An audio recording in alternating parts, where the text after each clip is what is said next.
tal, Raúl? Un saludo a Liz también, que está ahí presente. ¿Qué tal, Doc? ¿Cómo estamos? Bien, bien, bien. Gracias por el contacto. Doctora, resulta que al final esta mañana el Tribunal de Apelación rechazó estas excepciones que planteaste sobre la incompetencia y jurisdiccional y territorial, según entiendo. ¿Esto era previo a la recusación? Bueno, la verdad que yo, gracias a ustedes, me estoy enterando de que hoy se resolvió eso, o sea, porque estoy todavía por tribunales y no estuve detrás del sistema, pero bueno, imaginaba que esa iba a ser la posición del Tribunal de Alzada por la anterior ocasión de que ellos ya habían estudiado en grado de apelación un recurso que había interpuesto el Ministerio Público contra la decisión del Tribunal de Sentencia. No sé si recuerdan que en esa ocasión el Tribunal de Sentencia se había declarado incompetente, y lo que nosotros objetamos a este tribunal es que si bien ellos revocaron esa decisión de primera instancia, fue porque supuestamente el planteamiento de la defensa, en este caso de nosotros, fue extemporáneo. Y esa situación para nosotros no se adecuaba a la realidad procesal, siendo que nosotros habíamos presentado antes del inicio formal del juicio oral, por escrito, por secretaría, el escrito de excepción. Pero más allá de esa situación, aquí se generaría una suerte de controversia, Raúl, porque también cuando nosotros presentamos la excepción ante el juez que consideramos competente, hoy esa situación está en trámite en la ciudad de San Lorenzo. Porque si bien es cierto, el Código Procesal Penal prevé dos posibilidades en cuanto al planteamiento de la excepción. En lo que respecta a la competencia de un juzgado o tribunal, habla de que se puede presentar vía al tribunal que nosotros consideramos incompetente o al que consideramos competente para que pueda estudiarse de forma previa. En ese sentido, nosotros estamos expectantes todavía de la decisión del tribunal de sentencia de la ciudad de San Lorenzo, que hoy está tramitando también la excepción, porque consideramos en principio que el tribunal competente es San Lorenzo. Considerando las reglas de competencia, ahora los términos de esta decisión del Tribunal de Alzada desconocemos, porque voy a interiorizarme también bien para poder tener un análisis acabado de esto, pero era una cuestión que suponíamos que sí iban a rechazar por la posición que ya tuvieron anteriormente, Raúl. Y entonces, o sea, según entiendo, con esta decisión ahora puede estudiar la recusación, ¿verdad?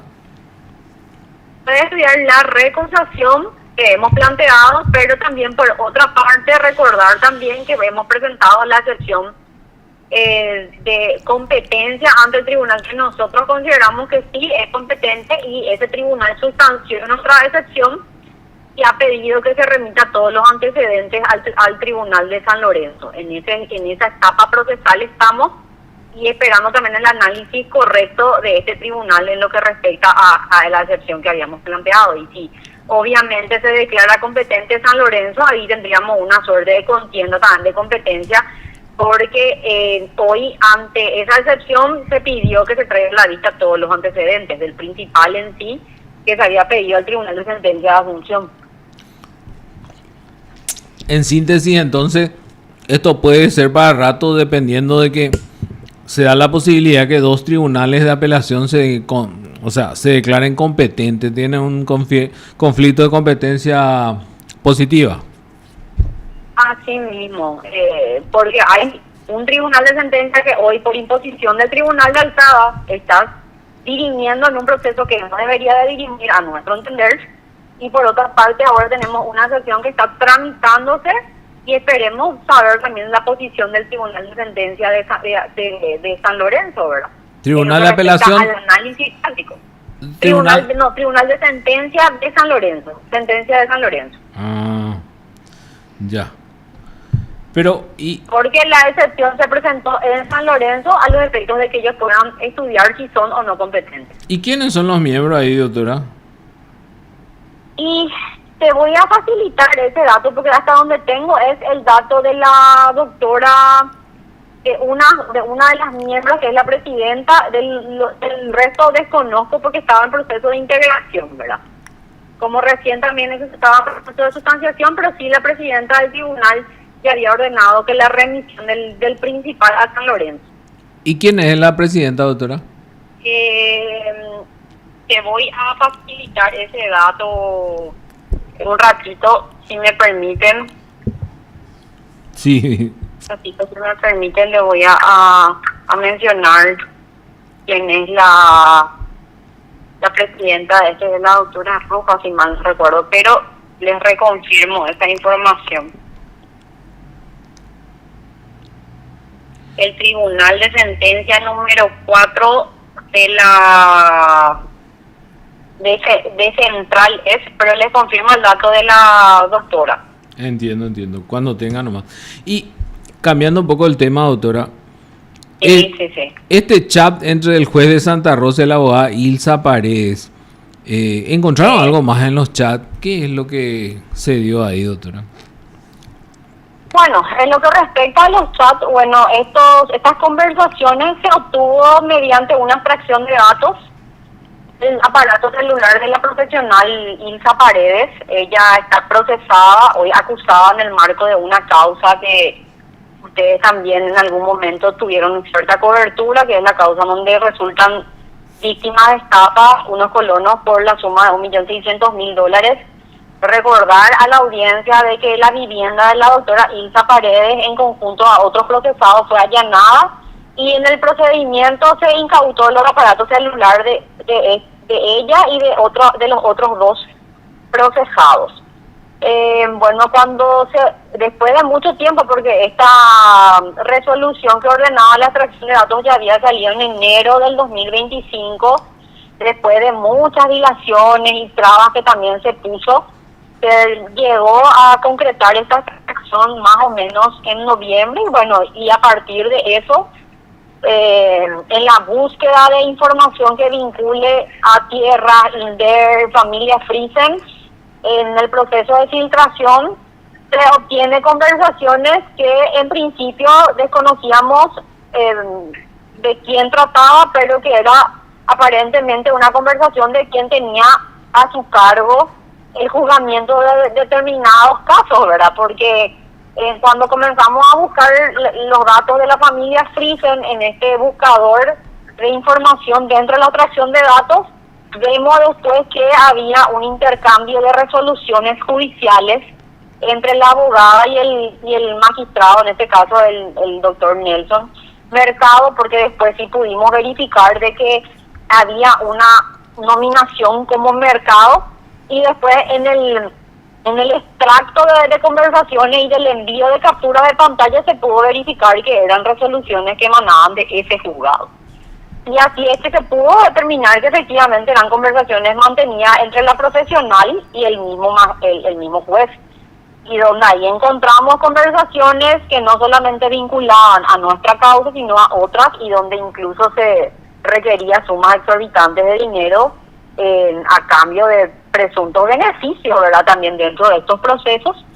Ni el envío de resolución, incluso el contubernio entre la profesional y el juez, donde decidían incluso los montos de los honorarios que se tendrían que pasar a las personas que estaban afectadas a esas causas, a esos expedientes.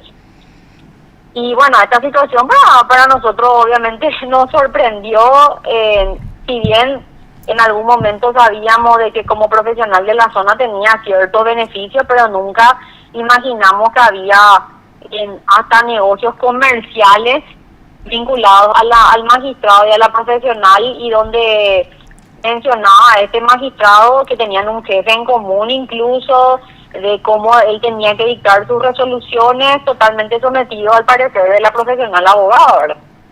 Y este secreto a voces finalmente se patentó en estos documentos que hoy ya forman parte de una recusación formal que en mi parte también ha presentado contra el magistrado, porque pese a la causa de acusación que estaba vigente, nunca se apartó del proceso.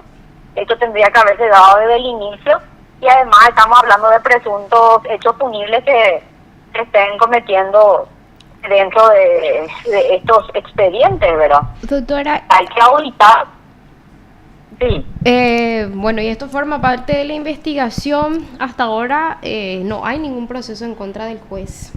En este caso, ¿se visualiza que podríamos llegar a realmente imputar al juez?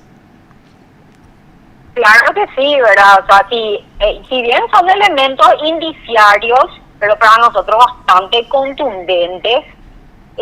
¿Por qué les digo contundentes? Porque también tendría que eventualmente, en caso que se remitan los antecedentes al Ministerio Público, acá tenemos tomas fotográficas de resoluciones judiciales con fecha, hora, momento en que se han dictado estas decisiones, y eso es fácilmente cotejable con el registro de estadística del Poder Judicial para verificar si estas resoluciones existieron como tal, en caso que se quiera negar la veracidad de los chats. Cuestión que ya básicamente, sí les confirmo.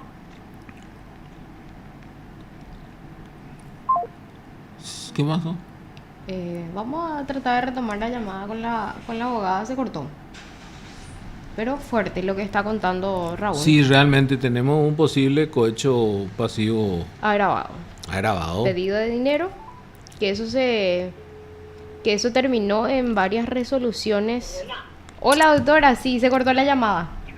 Volvemos. Sí. Bueno, lo que les decía, ¿verdad? El día viernes estábamos convocados todas las partes para iniciar la audiencia preliminar en el marco de la causa penal, donde se obtuvo esta extracción de datos, y la misma presenta una recusación contra el magistrado mencionando que efectivamente se violó su privacidad.